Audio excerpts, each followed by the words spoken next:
All right, welcome back to the Krueg Show podcast here on YouTube. One of my favorite segments of the week. We get together once a week with Kyle Posey, the managing editor of Niners Nation. And why not talk Niner football with the draft going down last weekend? Hey, Kyle, how's it going? Hey, man, going well.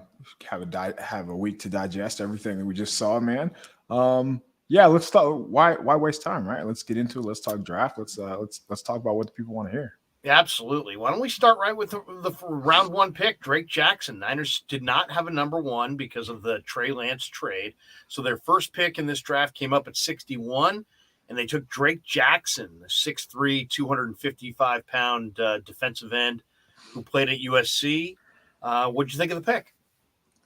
So the more I mean, we both watched him before they took him, and the more you read about him, the more that you saw this could be a potential like high upside pick, and you really don't get that at pick 61. I thought that was the real takeaway because there were tiers of edge rushers in the draft, and where Drake Jackson fell, but you had to imagine there's a reason why he fell there.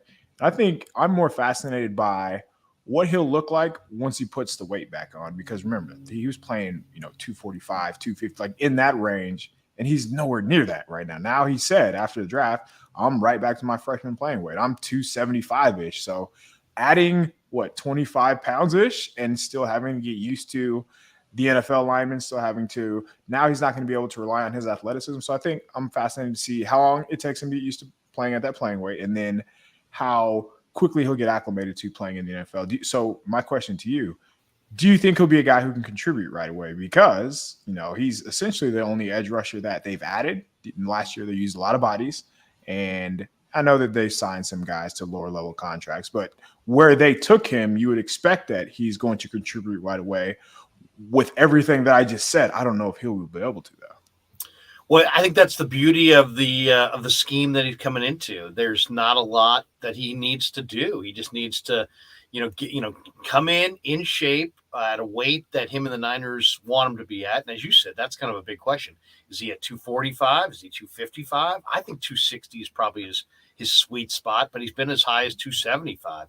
But the beautiful part about this pick with this scheme is I think, in that wide nine, I mean, I've talked to Chris Kocherik about his defensive front, and, it's shoot up the field, play the run on the way to the quarterback, move the quarterback off the spot, make that quarterback step up into the pocket.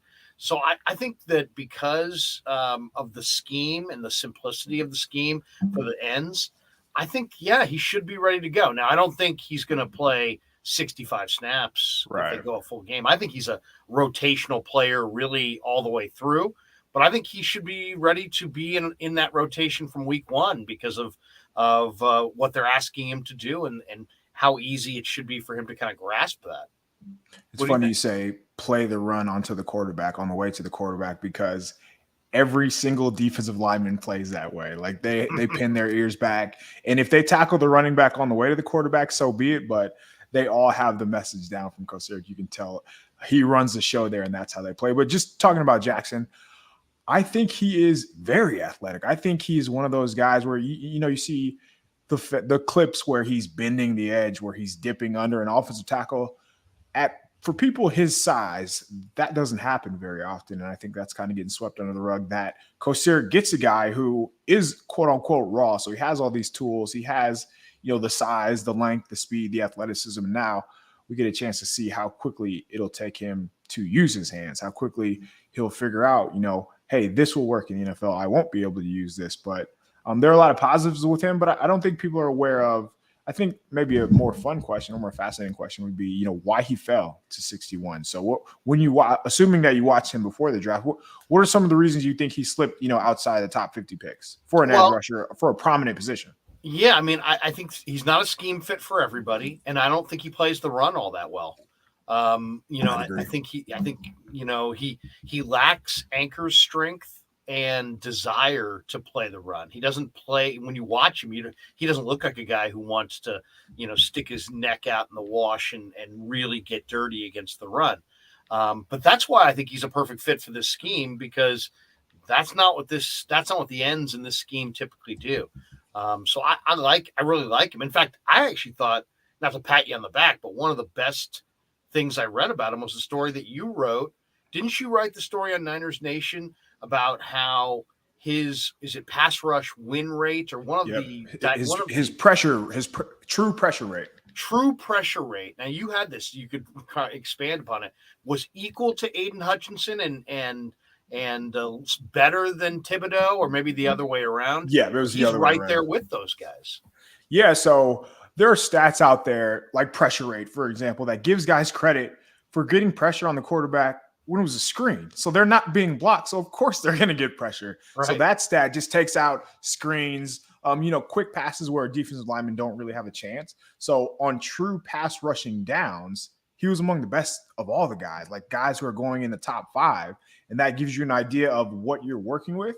Does he have to get consistent? Yes. You talking about his play strength, or I think he has strong hands.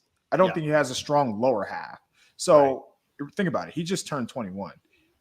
A couple of years in the NFL weight room, they'll be able to put on strength for him. So that's, I imagine, how the line of thinking goes. But I do agree with you against the run. There were times where teams are running right at him. Stanford is a good example. And Stanford had an 80-yard run at him where they just kind of moved him out of the way. And it was pretty easy. And it was only one blocker. So he is going to have to learn how to anchor better, sit down a little more. But the traits are there. And you see way too often, game after game, clip after clip, where he is getting around the edge, using speed, and opposite of Nick Bosa, opposite of Eric Armstead, and who knows what they get out of Javon Kinlaw this year, to have a guy who can just kind of wreak havoc, to have a guy who can fly up the field and just have the quarterback move off his spot. That's really all they need, because you're going to have 3 guys on the other side, or at least 2, we know, especially if Eric Armstead is moving inside, which is another reason why I think this is an important pick. Now, the more bodies you have on the edge, the less you need to worry about Eric Armstead moving inside and out. And I feel strongly about the way that he played during the second half of the season, that Armstead has the potential to be an all-pro as a defensive tackle. So adding an edge rusher just allows him to focus inside. So this makes your defensive line better in a couple of different ways. And I think that's important to point out. Well, and also you look around, look at this line. So Bosa commands double teams on the opposite end. Kinlaw, because of his strength, demands combo blocks, and he splits them pretty well. And then you've got Armstead, who is the senior guy with incredible play strength and great intellect at that position. I think he's the one who benefits the most. And then you've got now Drake Jackson, who, because what I see with him, Kyle, is I see a guy who's very much like Dee Ford. He's got a motor that revs high, and he's got an awesome first step that you can't coach. So to me, I see a lot of Dee Ford. I think Dee Ford was susceptible to the run at him. He could be kicked out. And I think Jackson's the same way. But man, when you look at that Niner front, you're going to have to account for the speed and athleticism of Jackson. Then you got to account for Bosa. So you could make an argument that you might have to chip both those guys at different times. Then you've got, Kinlaw, who's mammothly strong. And then you've got maybe your best all-around lineman in Armstead. I think to me, if you're going to have Nick Bosa, I compared it to a security system. Nick Bosa is like having like ADT, but you left your back door open. And now they got Jackson on the back door. They can slam that back door. Now their home is more secure. I kind of look at Jackson as a perfect complement to what they have, because his speed alone is going to demand that at times you chip him. So I think he, now can he knife back inside? Does he have any counter moves? I think that's what they're going to have to coach up. I mean, they're going to have to show him how to play with more leverage and be at least somewhat viable against the run. But ultimately, I think he's a perfect fit for if you're looking for Dee Ford, which is a high motor and a crazy first step. He doesn't have Dee Ford's ability to strip and all those techniques and stripping the football, but those are learned over time. What he does have is the crazy first step that you can't coach, and that's why he went as high as he went. And some people felt he could have gone higher. Yeah, I imagine some of it has to do with production too, just because naturally guys who go high had a highly productive season the last time they came out. So you remember D Ford coming. It wasn't that long ago that D Ford came out of college in Auburn, and he was thought of, as just a guy who comes off the edge with speed. That's it. Yep, And that's it. Speed rusher. He rose his way through the draft process off of that title. So Drake Jackson didn't have an opportunity to go in the Senior Bowl and do the same things D Ford did. If you look at his combine or his pro day, you kind of match those together. His vertical jump 36 and a half, like that's in the 90th percentile. That's elite. His 10-7 broad jump, 90th percentile. That's elite. Three cone, 80th percentile. Short shuttle, 80th percentile. So he has the athletic traits. Again, he's 21. He's going to get stronger. And I think he has a good chance to be that changeup kind of guy, if anything. Like have a fresh speed guy come in the fourth quarter when offensive linemen are tired, when they've had to go up against Bosa for 50 plays. Like that is a nice change of pace guy to throw at guys. The 49ers took a running back with their second pick, and people were not happy about that. I think that threw off a lot of folks because they just traded up for a running back, and they just got great production out of a 6-rounder. But those guys were banged up for most of the season too. And I feel like that's getting ignored when you talk about taking Ty Davis-Price out of LSU, who, although he was listed in the 2 teens at his pro day, like you could tell when you're watching LSU that guy is bigger than 215. There's no doubt about it. So to me, taking Ty Davis-Price in the 3rd round tells us that Shanahan probably can't trust Elijah Mitchell to stay healthy all season. And they need a guy who can pass protect, because how many times do you remember Elijah Mitchell hanging back there and keeping Jimmy G upright? Like he wasn't on the field on 3rd downs. And I think he just gives him a change of pace in the sense that he could be relied on every down. And maybe Elijah Mitchell's now the new curveball coming off the bench. What do you think about Ty Davis-Price? Were you shocked that they took a running back here? No, I was not shocked. I mean, I really felt like, well, at this point, when they made this move, I wasn't sure, and I guess I'm not sure where Debo fits into the mix, but I looked at that pick as, part of their negotiation with Debo. They're going to compromise. He's going to compromise and take a little bit less money guaranteed to stay, even though it hasn't happened yet. I think they're going to compromise, and their compromise is they're going to use somebody other than Debo to run the ball between the tackles when they're trying to put the game away. I read an interesting number yesterday that as good as Elijah Mitchell was, he averaged 2.4 or 2.6 yards per carry between the tackles on runs between the tackles. And Trey Sermon, and it's hard to judge Sermon, he barely was in there, but he averaged 2 yards a carry on carries between the tackles. So I think they're looking for a patient runner with speed and size who can potentially, finish games and run out the clock and give you somewhat of a dynamic element that Debo provided that, maybe some of the other bigger backs like Jeff Wilson don't provide. So I like the pick of Davis-Price. One of my, the old scouting axioms, there are very few things that are for sure in the scouting world. But one of them is that LSU guys typically pan out. I mean, yeah, you can think of Jamarcus Russell and there's a couple guys here and there that weren't strong enough or weren't good fits.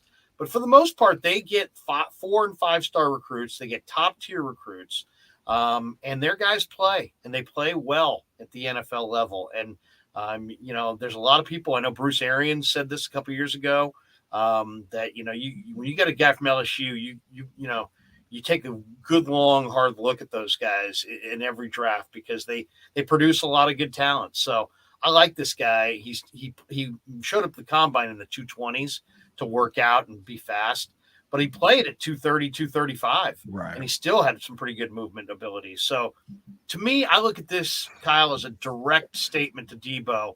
Hey, we love you. We want you back, and we are going to take some of your running back workload off of your plate.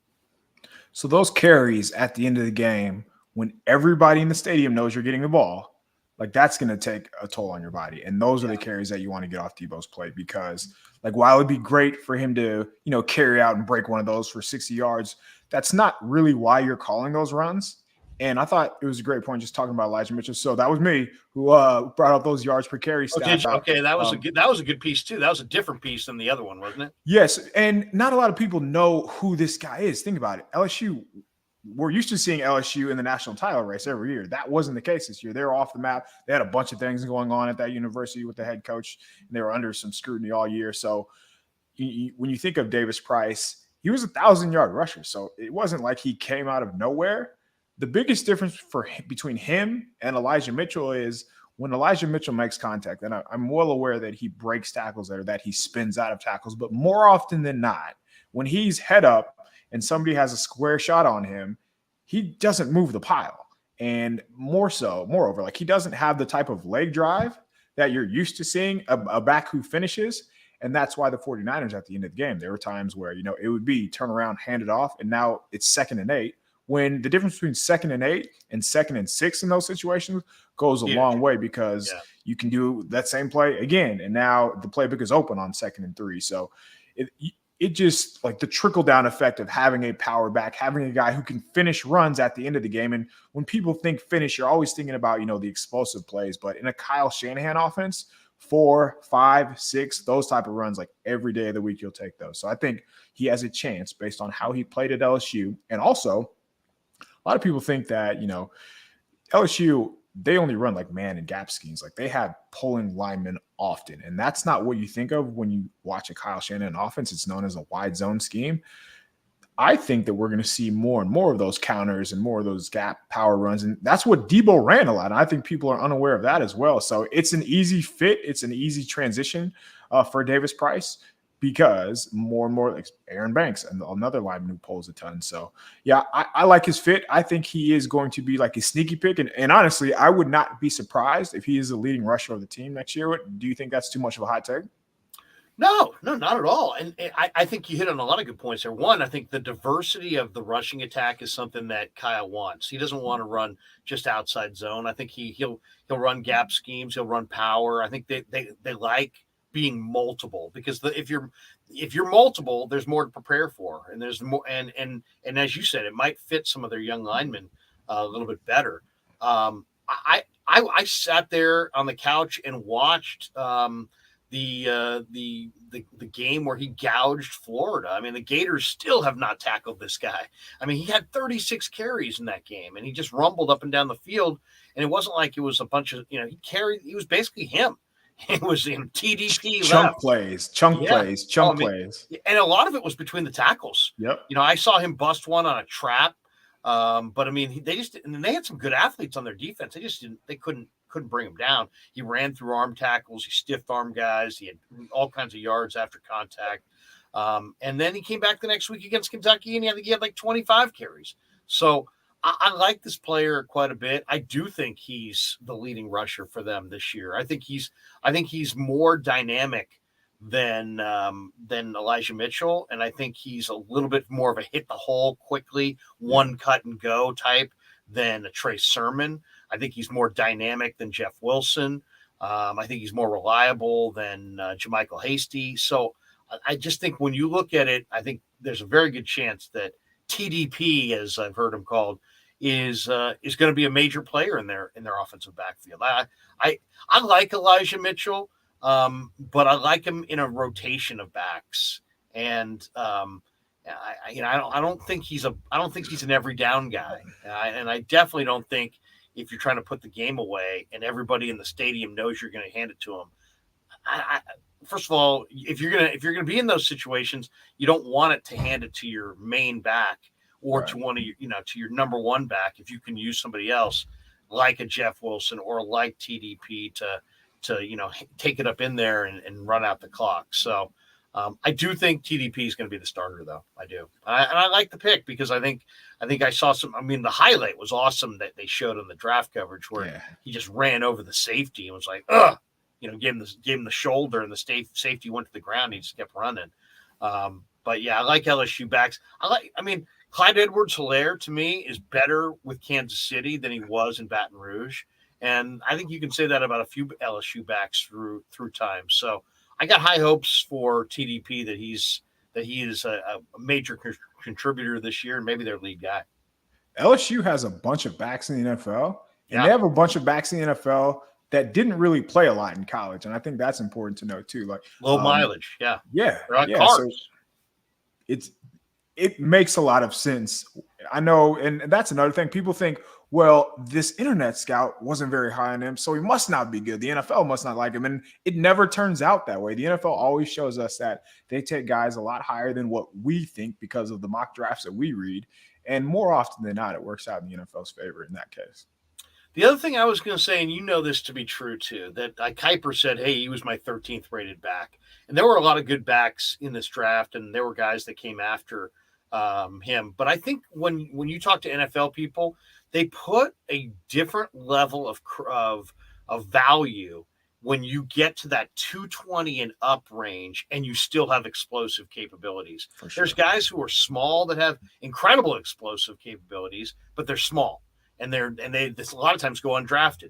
Then there's the guys who are like 200 pounds to 210 and they're explosive and they're held like Ty Chandler from Carolina and some of these other backs who went after TDP. And they're held just a little bit lower in lower regard than the 225 to 235 guy who still has explosive capabilities. So I didn't expect TDP to go where he went there. I thought he was more of like a fourth round guy. But you know what? When you look at the measurables and then you see the tape, I can see why he went there. What did you think of Danny Gray? That was the guy that I did a little video before the draft saying that of all the receivers in this deep field, I felt like Danny Gray was the perfect fit. And I think maybe you and I may have discussed it in one of our conversations because I thought his skill set blending with what they have currently existing, I thought it's just absolutely a perfect marriage to draft a guy like that. Yeah, I made a list on Friday heading into the draft of like guys that they should target, and Danny Gray was on the top of that list. He's a blur, man, and his speed translates to the NFL. And people might think SMU, he ran fast, he played against a bunch of bums. Nope, he played TCU and he ran right by those guys too. Like everybody he played was terrified of him. And I thought the way that SMU used him is exactly how the 49ers will use him. They'll run him in motion and they'll get him matched up against the safety. And you got to think, like, the 49ers and Kyle Shanahan love to take shots down the field. So having a guy who could not only run the top off of the defense, and now you can use Brandon Ayuk and Deebo Samuel on those intermediate crossing routes, it's just going to create more space for them. And I think this time around with Trey Lance, with a guy who's going to sling it, like, let's be honest, he's going to let it fly because he has the arm strength to do it. Now Gray will get those opportunities on those deep shots. So I think that is going to be the difference in the 49ers offense, having actual speed to throw the ball down the field. And one thing that he uses, they went out of their way to get him the ball too, not just on deep routes. Like he was screen, slants, say hike, throw him the ball, get it in his hands, and that way he can do the rest of the work for us. Like he was a guy who was one of the draft leaders in yards after the catch. And you could see why. And honestly, it was as simple as guys not being able to catch him. There are plenty of people who run 4.3s. There are not a lot of people who play at a 4.3 speed. And I think Danny Gray plays at the speed that he actually ran, which is saying something because you could make an argument for him playing faster than that. Just seeing him go one-on-one against safeties, they had no shot at guarding him. So you liked him. Let me say this. Do you think that there's a chance that he has a better season or a bigger role in the offense than Juwan Jennings? That's interesting. I think Jennings showed his value this year, which was, man, he's a chain mover. And when you gotta have it, you can go to Juwan. Man, those two sideline catches was it one against the Cowboys, maybe one against the Rams? He killed the Rams in Week 18. Or was it Green Bay? I forget. It was in the playoffs, and Juwan caught a couple of huge, absolutely huge outs where the coverage was pretty draped on him, and the ball was perfectly thrown, and the window was tiny. And he caught it and made those plays. So it tells me a lot about his character. It tells me a lot about his desire. So I got nothing but love for his incredible want to win. But the thing that I loved about Gray, and I guess I would say Gray's the more valuable guy because Gray's going to be the most popular guy in the room for the space that he creates. And Kyle Shanahan said it. He said his first trait's speed, but his second trait is toughness. And I thought I saw some of that toughness on the film. But ultimately, when you're just watching film and you've never met the guy, you really don't know, and you haven't been on campus at SMU. You really don't know. You could be as skilled an evaluator as anybody, but you don't know how tough the player is. Right. You just can't tell. I thought I could tell that he was not afraid. He didn't play afraid in the way he ran across the middle.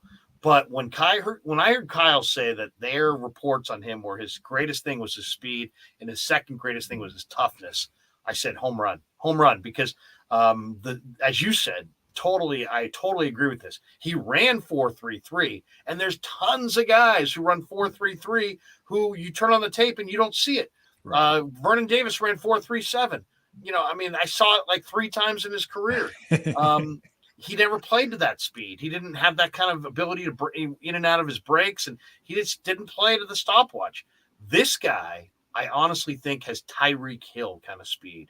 And when you see 4.33, the 4.33 is ordinary compared to what it looks like. Right. But what it looks like is like low 4.2s, like 2 steps, full speed, quickness and speed. And like you can see the fear in the defensive backs' eyes after a couple of routes against SMU. So Roberson was supposed to be the guy at SMU this year, and then Gray kind of outperformed him. So I'm loving the Gray pick because, as we said many times, offensive football is about creating space, and this guy creates an incredible amount of space. And I think Ayuk and Kittle, and if Debo's here, they're going to love Danny Gray because they're going to turn around and they're going to beat their guy. And last year, there was going to be 2 other guys standing there.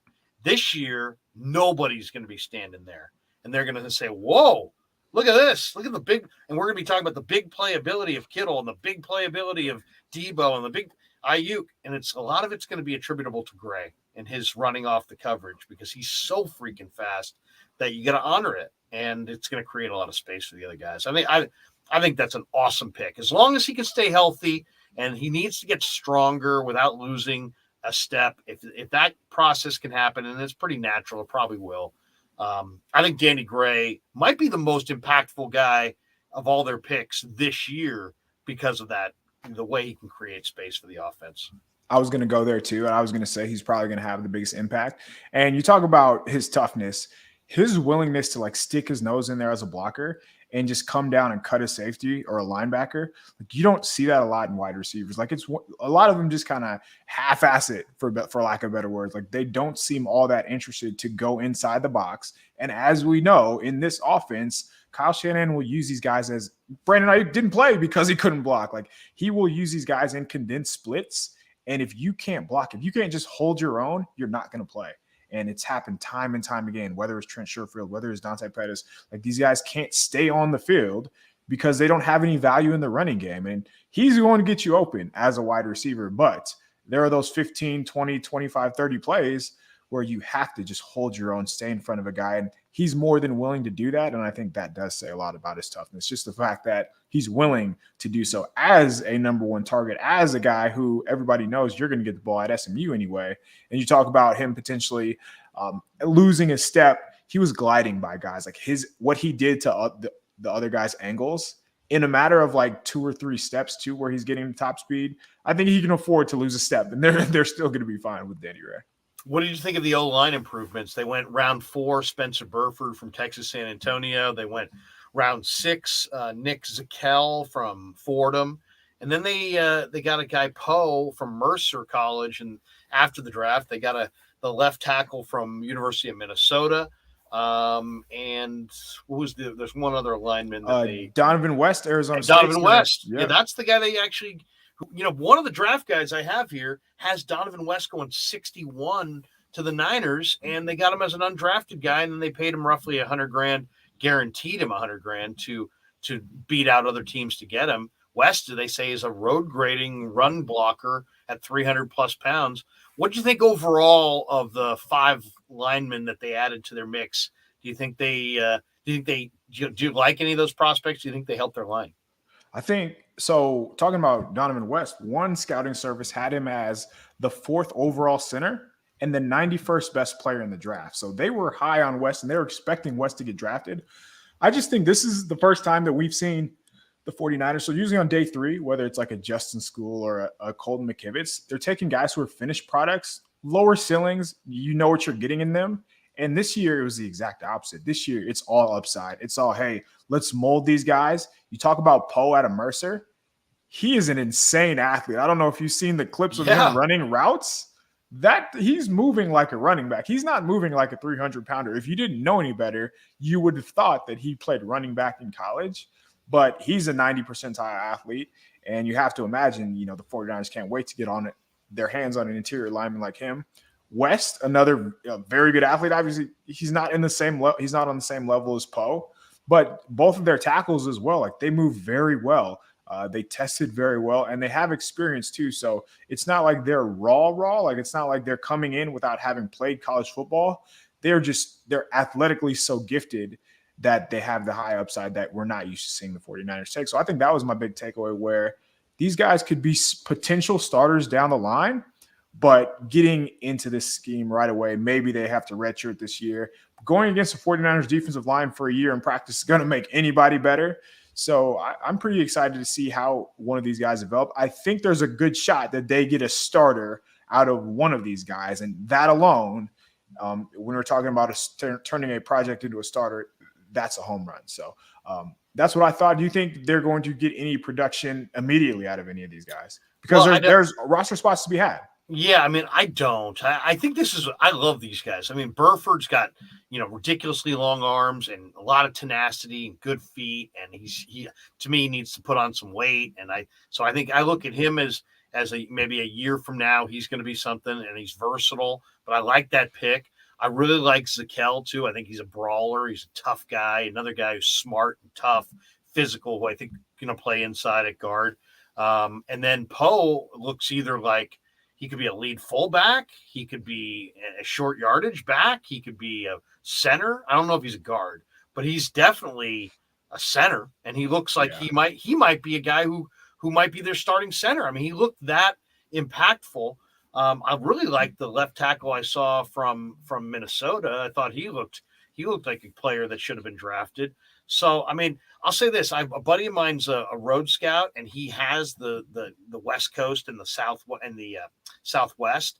And he said that he filled in for a guy in the Midwest, and so he did a little bit of Nebraska. And he called me after the draft and when the Niners got West, and he said, in my mind, West was better than Cam Jurgens, who was a lot of people thought the Niners would go with.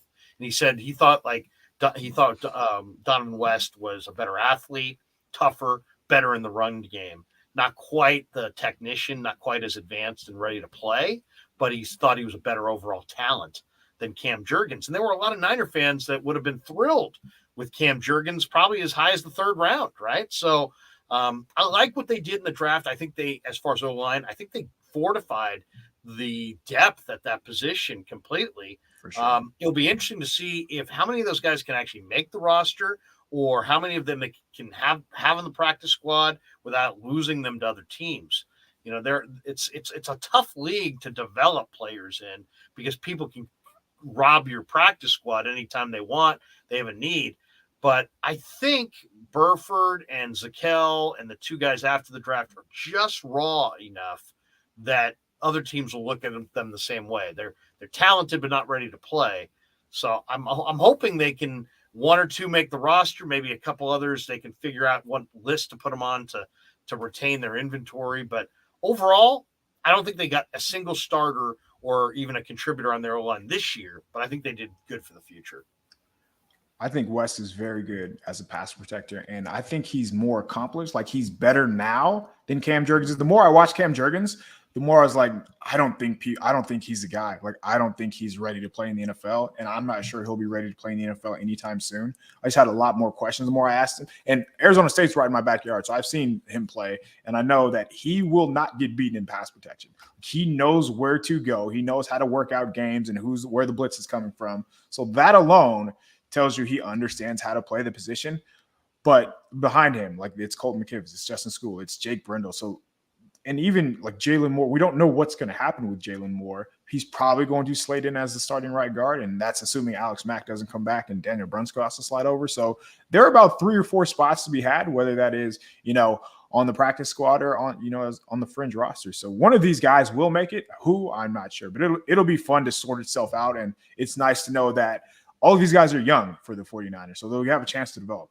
Yeah. Oh, it's a good looking room now with a lot of young talent. How about Samuel Womack? A lot of people pan that pick because he was listed as an undrafted free agent, and the Niners took him 29th overall in the 5th round.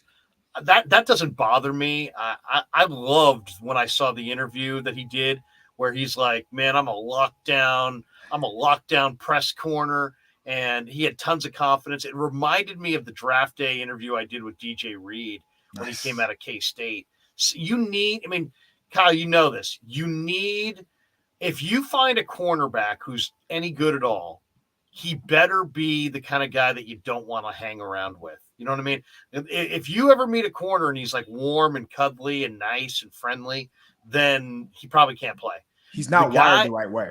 Yeah, exactly. The guys who are really good on the corner are cocky. They're good. They're confident. They'll tell you about it. They've got swagger upon swagger upon swagger.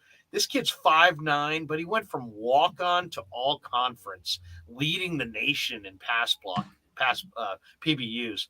To me, that tells me all I need to know. But then when I saw the film and I saw the movement ability, and he's 4.38 or whatever he ran, and you could see that speed, and then you hear his mentality. He's got a belief system in himself that is unshakable. I like the pick. I really do. And I think Womack might be a guy who contributes this year too. I'm interested to see how he's used because I was watching him the last couple of nights, and they would play him on the outside as a cornerback. He would travel into the slot, whether it was with the number 2 or the number 3 receiver. There were times where he would line up at safety, like deep at safety, just because that's what the formation presented itself. So I think he's going to play all over. Maybe he's a sneaky safety spot. Maybe he's just another DB to play over the middle because, DeMeco Ryans loves to play as many DBs on the field as he can. So, having that positional versatility, you mentioned growing from a walk-on to an all-conference player. I bet he was a pain in the ass during practice, and he would not shut up about, everything that you said. You don't have that type of ball production without knowing what's coming. You don't have that type of ball production without having the understanding of like route recognition. And watching him, I think his zone eyes are incredible. If I like to watch players and rank them like, does he have this first round trait? I really think his understanding and his eyes, as far as zone recognition, are a first round trait. Like he would pass off routes and then kind of bait quarterbacks into throwing it in the zone from underneath, unlike most players in the draft. So that is a very nice trait to have. And knowing that's what the 49ers do, especially with that pass rush in front of them, they're going to try to keep everything in front. And I think he has a chance to be the starting slot cornerback. And again, that depends on how they feel about Ambry Thomas and Emmanuel Moseley, because, Travarius Ward, he's going to play. Emmanuel Moseley probably is. So if Ambry Thomas comes along, they might slide Moseley inside, but there's no pressure to put Ambry Thomas there now with a guy like Womack. Yeah, you mentioned his play time. I think you see that when he's asked to put his foot in the ground and close. That's when you see that 4.3 speed show up. But he's an obvious athlete. And again, small school, so people think Toledo wasn't very good, but they were dominant as a passing defense. They had a couple guys drafted in that secondary. And that's a good conference. There's great coaching in the MAC. There's great athletes in the MAC. And to me, I think that's a really underrated conference. The other thing is people will say, a buddy of mine's like, Krueg, the Niners are a zone team, and he's a press man corner. I'm like, wait a second. You play man when you have the ball players. You play zone when you don't match up. They play in zone predominantly because they didn't match up because they got Norman out there. They're good. They would like to play more man, and that's why they got a press man corner, because they can play more man when you got Thomas on one side and Womack on the other side, and now you can play Emmanuel Moseley in the slot. I just think that the Niners are not philosophically zone, though they believe in at times being conservative, but it's more than that. They didn't match up. They didn't match up, and so they didn't want to play man. Now I think they match up a little bit better. I'm eager to see what their zone man ratio looks like this year. The defensive coordinator who comes from a Jimmy Johnson, Wade Phillips tree wants to play man coverage. Breaking news on that. He wants to blitz, and he wants to play man coverage behind it. And now that he has guys who can run, Think about it, like K'Wan Williams, teams were picking on him in the slot because they knew off of the injuries, like he couldn't run.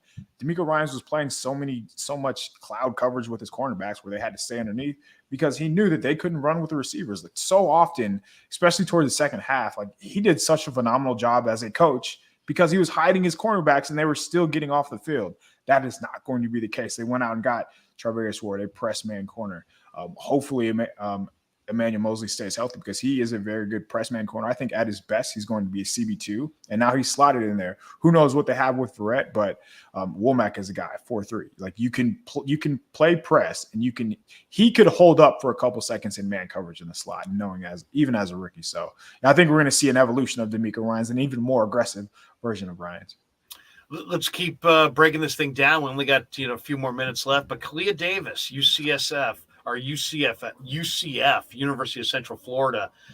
He may not play this year, Kyle. I mean, he's got a knee, and it may not allow him to play this year. Maybe that was the intent with this pick, but I love this pick. If you watch the film on this guy, he wears 22. He used to play linebacker. His interior pass rush potential is off the charts, and he's not terrible against the run either. I love the motor. I love the quickness. I love the personality that this kid has. I think Kalia Davis is one of the best picks they made. So John Lynch said that he reminds them more of a DJ Jones. I'm not sure if I see that. When I watched him, I thought more of like Kevin Givens. I thought more of an explosive guy who, if he's making plays against the run, it's just because he's blowing stuff up in the backfield. It's not like a DJ Jones stout, throw them out of the way. He wins with quickness, but that's a good thing. Like he's just creating a pile in the backfield. And when you do that, one of the other defensive linemen on the 49ers are going to make a play, or their linebackers. So that's who I think he would be more like. And that's not a bad thing at all. I think Kevin Givens is a very quality backup defensive lineman.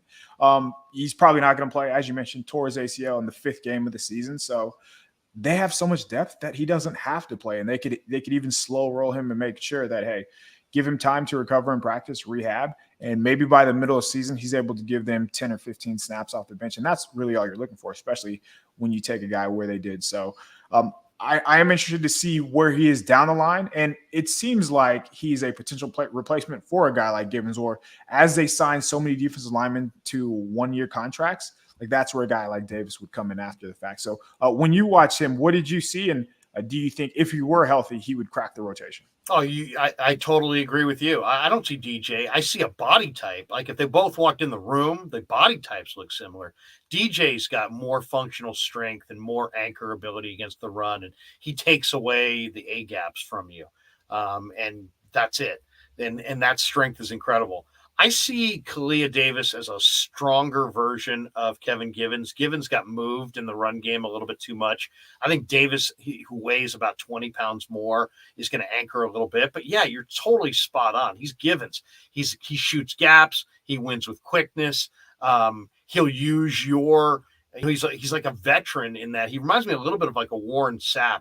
That old saying, a great defensive tackle is a rolling ball of butcher knives.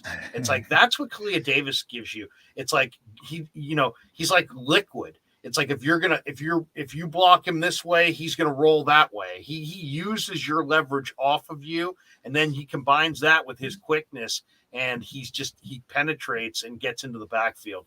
I like him as a guy who makes Kinlaw come off the field on 3rd downs, and you go Armstead and Kalia inside with Jackson and Bosa off the edges. I think that, one thing I really liked, I think the Eagles did it a couple of years ago.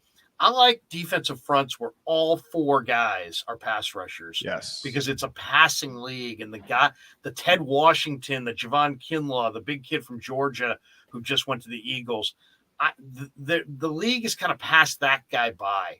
And it's like the strength is awesome, but in reality, it's like playing, it's like they don't have to guard against 4 rushers. I'd rather put 4 rushers out there. I'd rather put Arden Key at tackle and play games and loop around. Which is what they did, and that's when they were at their best. Right. I'd rather play that way than have the big anchor point, and then say, well, everything, he's going to keep our linebackers free and keep the old linemen off the linebackers.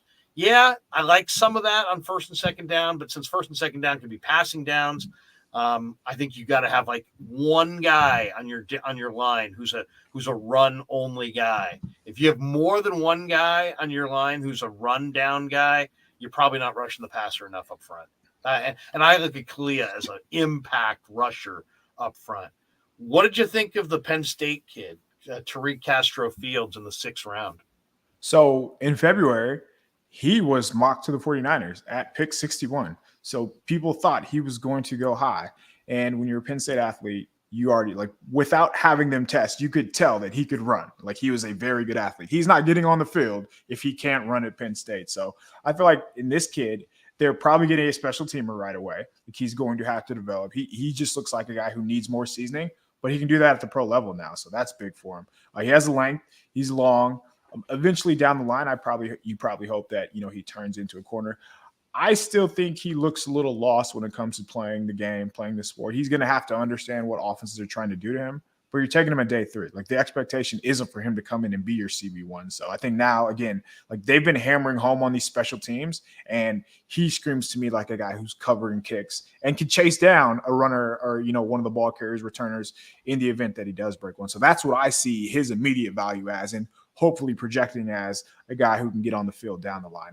What was your take on him? And I'll say it again, like, Penn State athlete, you can't go wrong with those guys. Yeah, I mean, they're well coached. I mean, I know James Franklin, and I think the world of him, and I think the world of his staff. I think they're great teachers of football.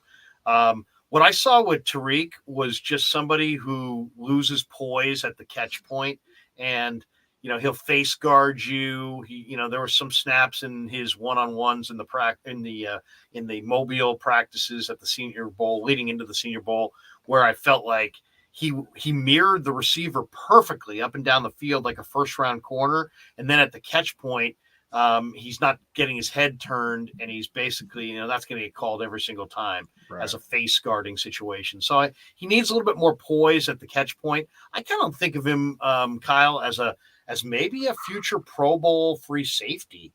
He kind of reminds me a little bit of a stiffer version of Merton Hanks. Now, Hanks played corner at Iowa, went in the 5th round, started as a corner with the Niners, moved to free safety.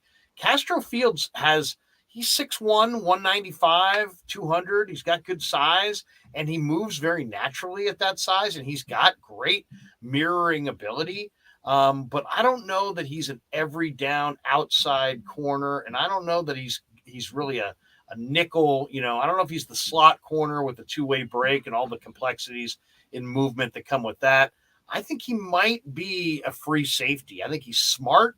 I think he understands what's going on. I think he understands a lot about football. But as far as a man-to-man corner, I think there's some work that needs to be done there. I can see why he went to day 3, but not in the 6th round. I thought he would have gone in the 4th round.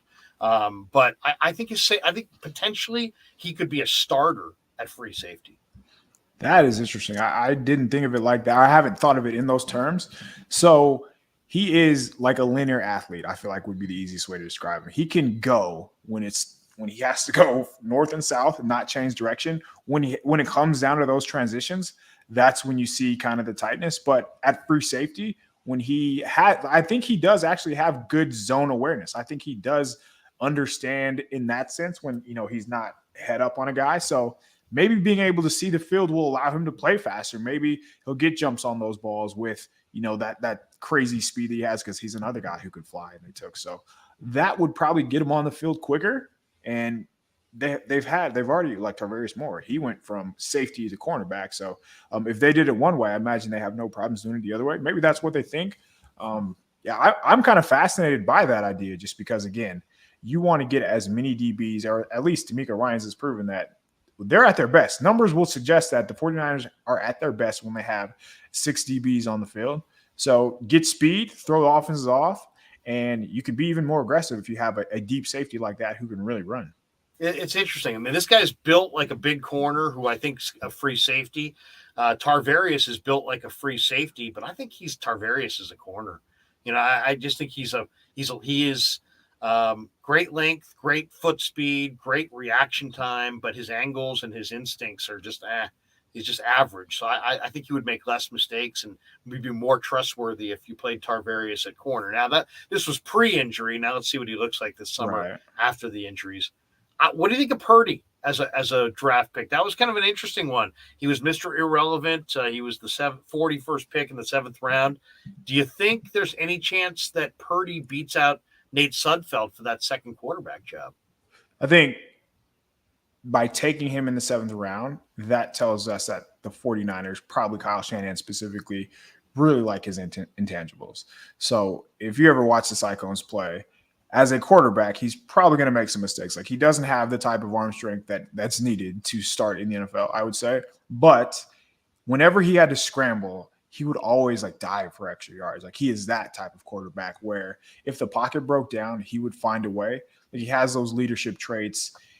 It seemed like Iowa State could have been very good. And again, like his physical tools, like they're not going to wow you. But I think that by bringing him in the 7th round, there's probably a good chance that he's going to have to develop some type of camaraderie with Trey Lance. They probably think that meeting with him, I'm sure they met with him before they brought him in, and they think that he knows the game off the field, and that's where he'll really make an impact. So probably another set of eyes for Trey Lance to lean on was my initial takeaway. What do you think? Is he going to be the backup of the future? You know what's funny? When I watched Iowa State, I was never impressed with this kid. Never was. He's kind of smallish. He seemed like he held the ball too long. Right. He seemed like he was kind of trying to show that he was tough. He played. Sometimes guys play the position like they're trying to prove their toughness, and this guy seemed like that kind of guy. But I love the interview, and I think he's a guy that is going to help Trey Lance, as far as the film study, because he is, a guy who's played a lot of football and has played in a decent sized conference and I think is going to help, Trey in film study. And I'm not a big fan of Sudfeld, so I think Purdy's got a shot to beat out Sudfeld. I'm eager to see, Kyle, what Purdy's arm looks like this summer, because it's funny. My buddy who had that part of the country said that this kid's got good arm strength. And I said, well, they're comparing him to Nick Mullins. He's like, oh my God, night and day. This guy's got way better arm than Nick Mullins. And I'm like, well, you know what? The stature is very similar. Right. He said, I agree. The stature is similar. And he even thinks that, they have similar moxie, but he thinks that Purdy's got more of an NFL arm than Mullins. And that you'll have to defend the width of the field against Purdy, where you don't have to defend the width of the field against Mullins. So we'll see. I mean, I'm skeptical of that, to be honest. I got to see it for my own two eyes, but we'll see. We'll see this summer, and we'll see in the preseason. They'll both get reps, and we'll see if he can beat out Sudfeld. Couple last things before we let you go. What'd you think? To me, one of the reasons I like this draft from the Niners' perspective is I like the undrafted portion. And I went through every team's undrafted list, and I felt like the 49ers got the most volume and the best overall. I mean, there was a team here and a team there that got a key player, but I felt like the 49ers got 5 or 6 really key undrafted players. Of the group, which ones do you like the best? I mean, just based off the position that they play and how well they played it in college, and knowing that is a position of need for the 49ers, it has to be either Jason Poe or Donovan West, I feel like, just because, again, they not only have a chance to be the center down the line or the interior lineman swing backup guy, whatever you want to call him, they have a chance to beat out the current backups on the roster. So I think we're looking at either 1 or 2 of Poe or West making the roster. So I agree with you, though. Like, they went too deep at some positions where, like, oh, this kid really might make it. This kid really has a chance to at least compete with whoever the backup currently is right now. So I would say Poe or West, and I would feel confident about one of them making the roster. Do you think who do you think sneaks on the roster from that undrafted class? Well, I mean, Poe is so super. I mean, I agree wholeheartedly with what you said about Poe. I mean, you watch the film, there's nothing not to like. He's aggressive. He plays past the whistle. He's going for the jugular. He plays the game on his feet. He looks like it's almost impossible to knock him off his pins, and he plays with tremendous power. The guy has a lot of upper body strength and power, and I've seen him moving people. He's moving people that are bigger than him. He's tenacious. He's built with leverage, right? He's built close to the Yes. ground. Very compact. So, I really like Poe. I mean, there's not every time I watch the film of Poe, I'm thinking to myself, wow, this guy doesn't fit the measurables, but man, there's just no way he doesn't make it. I mean, he's just too good. The guy that I love, and maybe it's because I'm a college football fan and I watch a lot of college football, is a big play Tay. I like Tay Martin, who started at Wazoo, left Washington State because he was fearful that the Pac-12 wasn't going to play, and he went to Oak State, and then he became Oak State's best receiver. And if you watched him in the Big 12 title or in the Big 12 title game, he was great in that game. And then against Notre Dame, he caught like 5 balls for 110 yards and 3 touchdowns, and he was the best player for either team. I mean, Kyle Hamilton was out at that point with the injury, so he wasn't in that secondary. But big play Tay Martin is 6'3", about 190, 195 pounds. He did not lift, so that tells you that there's upper body strength issues. I'm sure he probably has 5 reps or something like that of 225, and that's why he didn't want to do the lifting. And he ran in the 4.5s, like high 4.5s, like 4.55, 4.59 in that range. But when I watch the guy, I see a guy who catches the ball with his hands, who was plenty good enough against Notre Dame, plenty good enough in conference, who produced at 2 different schools, 2 different offenses, 2 different quarterbacks, a lot of tragedy. This kid lost his mom in high school to a heart attack suddenly. That, come on, that impacts your life dramatically. It didn't cause him to quit. He has resolve. He kept going. Then he goes to Wazoo, and Tyler was it Linsky or whatever, committed suicide. They were close. That was another thing. He had another player in his life, friend in his life, who he lost a couple of years ago. So this kid's been through a lot, and he is an awesome receiver. And I just look at Trey throwing bullets, and I'm thinking, man, you better have some size and some ball skills. And I think this is a guy who can really help them in the red zone. I think he can run enough to make plays in the NFL. I'm really eager to see what Tay Martin looks like this summer. Yeah, I wonder if that's a guy who, because Juwan Jennings was the big slot. I wonder if that's the guy who they move inside and be that contested catch guy over the middle for Trey Lance to lean on those 3rd and 4s, those 3rd and 5s, those intermediate downs where, you're going to run something over the middle. You need a big guy to be able to hold on through traffic, and that's who he is. He understands where the soft spots are in zone. You mentioned he uses hands. He knows how to get open, and yes, he does not possess like the elite speed, but Juwan Jennings is running 4.7, so he runs 4.5. He clearly is a good enough athlete. So yeah, it'll be interesting to see how he looks, how his speed converts to the NFL. And the other guy I really love, and I watched a lot of the Bruins this year, is Quantrez Knight, who wore 24 for the Bruins, and he was the alpha dog in that secondary, and you could see it all year. And he makes plays against the run. He's tough. He's smallish, but I'm eager to see what he looks like this summer, because I see a great athlete. I don't see, he doesn't maybe have the greatest stopwatch speed, but I don't think he's slow per se.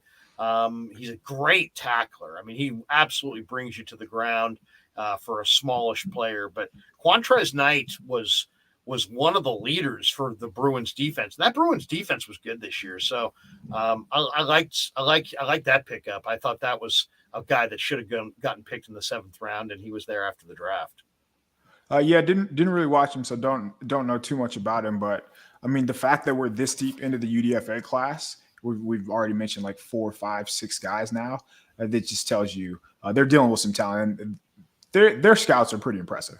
No question. One last question before we let you go. Who do you see as the starters at strong safety, center, and the guard spots? Because I think coming out of this draft, if there's some questions about how the Niners look heading into the summer, it's probably right there. Who starts at center? Who's the left guard? Who's the right guard? And who's the strong safety? What do you think? I think the offensive line is going to go Trent Williams, Aaron Banks, Daniel Brunskill, Jalen Moore, and Mike McGlinchey. I think Tarvarius Moore is going to start. You talk about his angles. I don't think you have to worry about those angles when he's closer to the line of scrimmage. And I actually think he has the trigger, like puts his foot in the ground and goes and gets it. And he's a willing tackler. Like he has that type of mindset where he's not afraid to mix it up. So I think we're going to see Tarvarius Moore and Jimmy Ward be interchangeable at safety. And then in the slot, I wouldn't be surprised if they go Womack at all. And I think I'm trending towards Womack right now in the slot, which is pretty fascinating to say for a day 3 rookie. What about you? Well, I agree. I think it's going to be. I actually, only thing I would disagree with is I like Jalen Moore as a tackle. I think he's a prototypical tackle. So I would probably go Banks at left guard, Brunskill at center, and McKivitz at right guard, with Jalen Moore being the McGlinchey insurance policy. That would be my change there. At strong safety, it is really hard to say. I was looking at the depth chart. I mean, I don't think it's going to be Hufanga. I can't believe it would be George Odom. I think Leon O'Neal was a nice pickup from A&M. I don't know. I really don't know. I guess if I had to say, I'd probably go with Hufanga, but I don't feel great about that, and I don't know what direction they're going to go. I think that one is literally going to be, what does it look like this summer? What does it look like? I don't think Hufanga has the play speed. I think you're right. Yeah, I think he has instincts, and he looked great against the pack in some key moments. But I agree with you. Not a lot of instinct, not a lot of movement ability for Hufanga. Great stuff. Tell people who are watching this, if they go to Niners Nation, what you guys have up right now. I know you guys did a bunch of stuff for the draft. I love going there. There's a bunch of different things up there right now. What are you working on next, and what are we going to see if we go to Niners Nation? Yeah, so a lot of draft recap, getting to know the prospects, getting to know a little bit more about these guys' backgrounds. I think next week, hopefully, we're going to have some interviews about the positional coaches. So reaching out to some guys and tell us more about who the 49ers are getting, more of their background. What led you, or I guess, why'd you recruit these guys? Why they will play for the 49ers eventually, and what type of kid and character these guys are getting. Awesome stuff. Once again, Raphael562 Niners says, like and subscribe, everybody. So we will definitely endorse that comment. Thank you, Raphael. And Kyle, great stuff. We'll talk to you next week. Thank you. Take care, man. Yeah, never met a man I've been scared of. Careful, you gon' get exactly what you asked for. Here for whatever you bring me, getting handled. I answer to no one, I don't need to hassle. Yeah, we ain't never fall back. Hold our ground where we at.